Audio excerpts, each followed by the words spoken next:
So, okay, let's keep talking. So I'm with Bermain Stiverne. We're talking about the first fight. So talk to me about the first fight, Bermain. I mean, to me, it was a bad choice of opponent from Joshua Kemp or whoever decided to,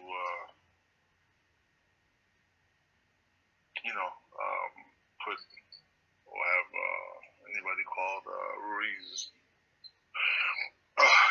It was very poor. Why? You know, because of the man Ruiz is. Ruiz, obviously, the fact that when you look at both fighters' physical appearance, one is chubby, the other one is fit, muscular, I don't know. A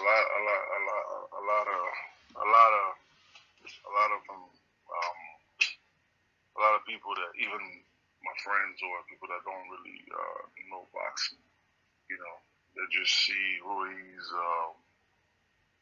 looks out of shape and don't really look like he can fight. But unless you know Ruiz, you're gonna correct that. I never fought Ruiz, but I did spar with Ruiz, and Ruiz is a fighter that could fight. He's got very nice hands, and his speed will fool you. Yeah. So, but what made you believe that Ruiz would cause damage? What made you believe that Ruiz would stop Joshua? Because like I said, I sparred with Ruiz before, and I know he got decent speed, very good speed, and he has power. And the way that Joshua fights, it was not the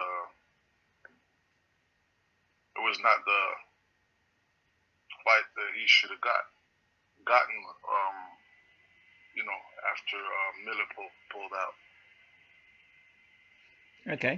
I mean, my theory is, even in my career, I always said there's two fighters that I won't fight unless I have to fight them. One was Arreola, the other one was Ruiz. Why? We all know why. we all know why. First of all, they both Mexican. Mexican got the biggest heart and biggest desire. However they have to get it, that's how they gonna get. I mean, it's just how they. Arreola, we all know that he has a big heart. Big. Cojones. Big balls, and he's every time he goes in there and give his best. And Ruiz is the same guy, Most Mexican does they're very hard to get away from them. These are the two guys that I always talk.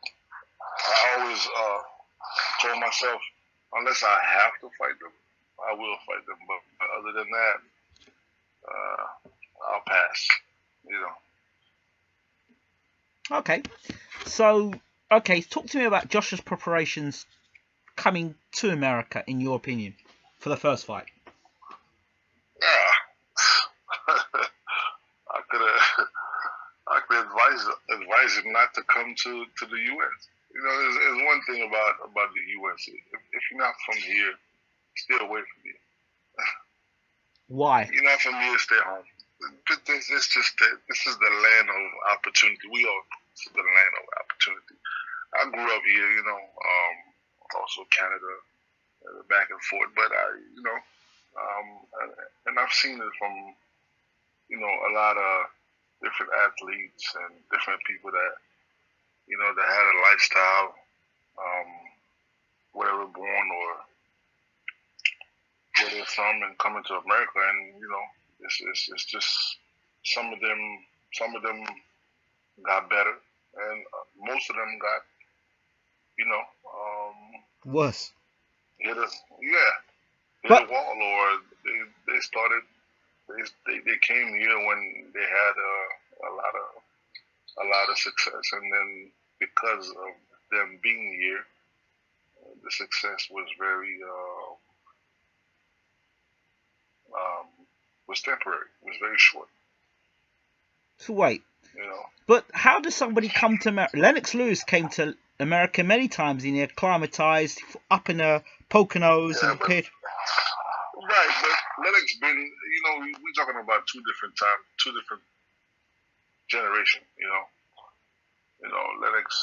Lennox was in Canada and back and forth between the UK and the US and Canada. So you can't really, but I'm talking about, like, I don't know, from what I've seen and from what I heard, it's not, you can't take a kid that's hungry and he's somewhere not to talk about Joshua, but I'm just giving you an example. You're taking a kid that's from, I don't know, somewhere in a poor country, and you bring him here in America, and you bring him to New York and Vegas and Miami and all these great cities with lights and lights, camera, action. Plenty of action. Right, but it takes a strong fighter. It takes an adult, somebody with discipline to overcome all of these things that are in this country. And the first thing I don't even know why he would even have a camp in South Miami, South Florida. I mean, it's not it's not the ideal place unless you're from Florida. I don't know. That's just my theory. What?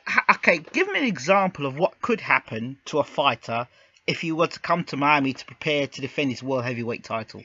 The things that could happen. So people who are not obviously boxing fans that don't understand get what you're talking about. Well, listen, this is you heavyweight champion of the world, or you a football player, or whatever you are. I mean, there's money involved. You have money, and you got people around. You got a bunch of people that comes. You got the it's just the lifestyle of Miami. I would never ever set up a camp and even though I'm from there, but I'm not. I am not, and I know how it is. I could, but because I see it every day, so it doesn't bother me. It doesn't, I'm not like when I see it, I'm not like, oh wow, like, let me go there. But for somebody that's not from here, I would never, ever. So what? So you're managing a fight. You're managing the heavyweight champion of the world, and you say don't go to Miami. Why are you telling him don't go to Miami? Because it's Miami. Yeah, but for those people, but people, but people will say to you, they say like, well, why? What's wrong with Miami? I mean, it's everything. When it comes to athletes, everything is wrong for Miami, especially if you South Beach and all. You know what I'm saying? If you try to accomplish something, you want to stay away from. Why? From the just like somebody asked me why you in Vegas. I mean, we in Vegas, I barely go on the Strip, and I live like about 30 miles away from the Strip. Okay. I'm not on the Strip. But when you are in Miami, you will come to Florida. But let's say if you have a camp in let's say in West Palm Beach, which is an hour from Miami, it's fine. But I would never go in the heart and set up a camp in the heart of South Beach, Miami, or the Strip. like Las Vegas Strip or stuff like that. I mean, but not if I'm a manager, that's not gonna cut it. So you saw Joshua in Miami, what were you picking up? What did you see from a professional standpoint as a fighter yourself? You know, it's funny. It's funny is that because I remember, what was it when I think he fought when he fought. What was Takam? Tackle. Was it Takam? Yes. Yeah, he fought Takam, and I made a comment. I said, man, you know what? Joshua is good as long as he stays in the UK.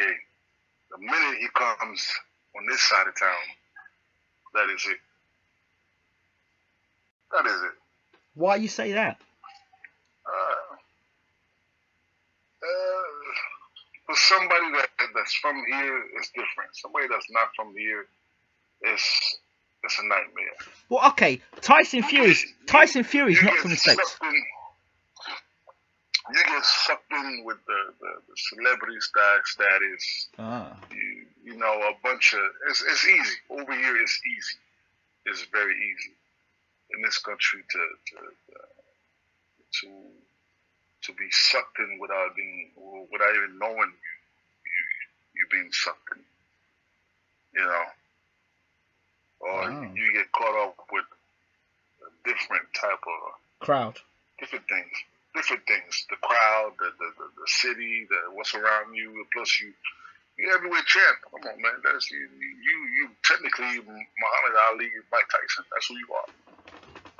You know, and in this country, people love celebrities. You know. Okay. And you can get carried away. I'm not saying that's what happened with him, but me, I think it played a part of his preparation. And him wanted to come here and fight here in America and stuff like that. No, you don't need that. So wait, Tyson Fury is in America and he seems to be doing well with Top Rank.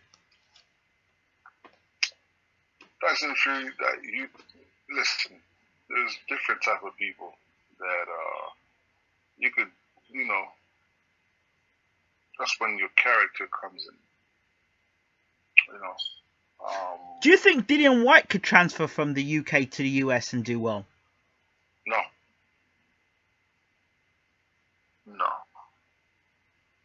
when I say that I'm talking about my fellow brothers.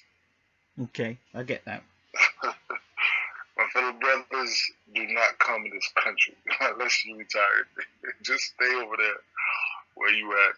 Come here and fight. But Dillian Whyte seems pretty disciplined and dedicated. And I mean, you know, I don't really know Dillian Whyte, but me, I always say that, like, if you're not from this country, you know, you'll get sucked in real fast. What about Derek Chisora?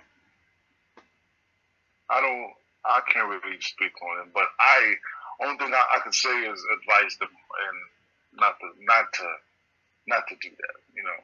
Daniel Dubois, the rising star in British heavyweight boxing. I don't know who that is. Okay, all right, fine, fair enough. All right, so we talked about the preparation for two